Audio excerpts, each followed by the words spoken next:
Hallelujah. Holla back. You're here with Sistas in Zion. This is Sister Beehive. and I'm Sister Laurel, and we are talking to Dirk Weissleder. Did I say it right? Yeah, correctly. No, Wonderful. Don't lie. Wonderful. No, you did it best. You did it best. Okay. We're trying to learn German. Yeah, wonderful. Okay. That was the starting. Wonderful. And we want to announce that he is the minority here. He Yes. wanted us to let everybody know that. This is the only German that we've met. ever. Oh. That's not true. Not ever. I was just throwing that in. I don't want to offend anybody. At Okay. RottsTech. Okay. Rarely are we not the minority, but today he gets the title because there's two of us and only one of him. Okay. Yes. So Dirk, what is the name of your blog again? The blog is named Forum, so F-O-R-U-M minus Familiengeschichte,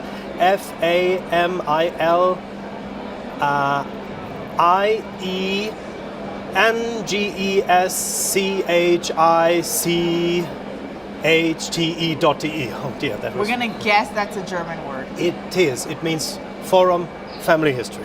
So say it in German. Say it in. Forumfamiliengeschichte.de. You heard it here, ladies and We're not gentlemen. gonna try to say it because then you'll be mad at us. You'll be like, you'll tell us you have an F in German. So tell us how you got involved in family searching out your family history. Well, first, tell us your title because you Yeah, are. tell us your title. Well, I'm the elected chairman of the umbrella organization of German genealogical societies. So does that mean you're the president? Yes. Okay, Yes. he's the president. Yeah. We heard that he's a really big deal. He's being modest right now, but he's a big deal, you guys. He is. Well.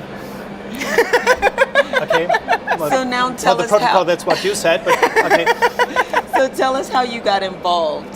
Yeah, I started to research my family history when I was 13 because I had to do a kind of homework for school, and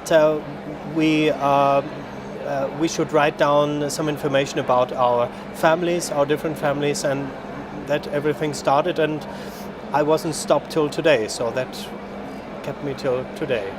But later I found out that I only knew people that are named Weissleder by 6 persons, so my nucleus family and my great parents. Yeah, Was all that you knew?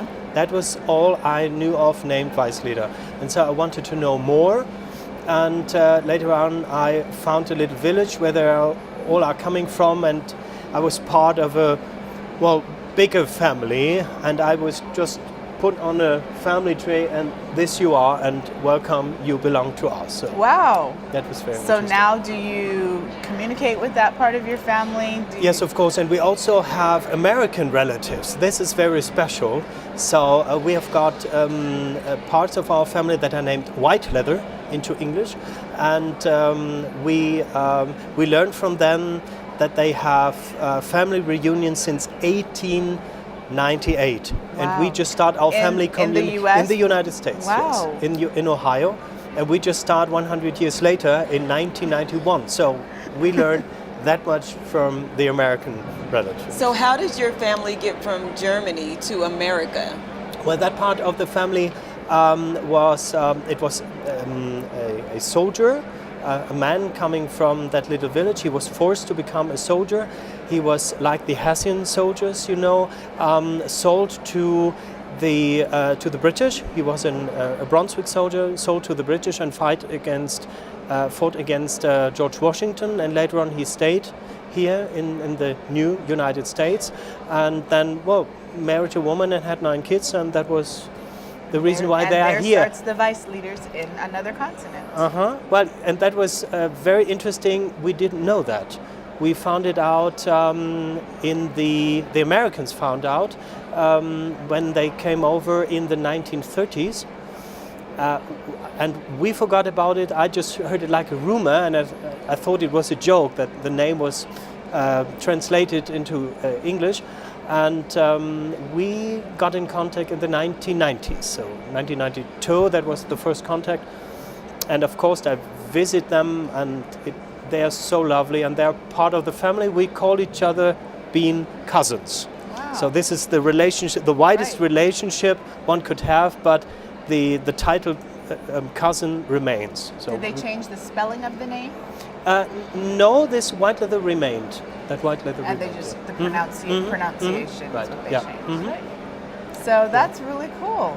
Yeah, it is. And I mean, so I had this connection to the United States, and so I got an idea how is genealogy done here in the United States.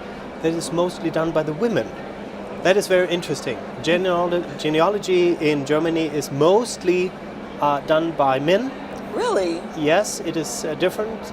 And all the white leather researching was done by women. It was very, very interesting for me to come over to see these genealogists, female genealogists, and having these family reunions that were run by women. It was very interesting. And what do you count for? What do you count for that in Germany? That mostly men do the genealogy. You mean the reason why it is Yeah. that? Well, it does have historical reasons. It has been the men who were interested in finding out more about their ancestors, and perhaps the lady could deal for the menu. I don't know. So, Yeah. and perhaps the ladies did not have that much interest at that time. It is growing. It is Is it growing now. growing now? We have female presidents of big genealogical societies. So I want the women to come.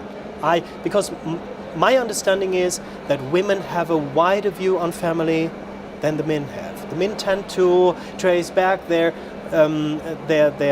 father's line, their ancestors' lines only on the men's side, but the women are more interested in to get a complete view of all the family, with all the daughters and all the kids that were born on that. Well, we want to thank you so much for taking a little bit of your time. It was a here pleasure. to do this with us, and we really We hope it wasn't appreciate- too bad. We hope No, we get it to wasn't. see you on. They told me I will survive. So, We hope we get to see you on Thank- your turf in Germany. Thank you one so day, much. And then we can Please reach come over. the real minorities there. thank you very much, ladies. It was my pleasure and a big honor. Thank you. Thank you. Well, we're signing off. Hallelujah. Holla back.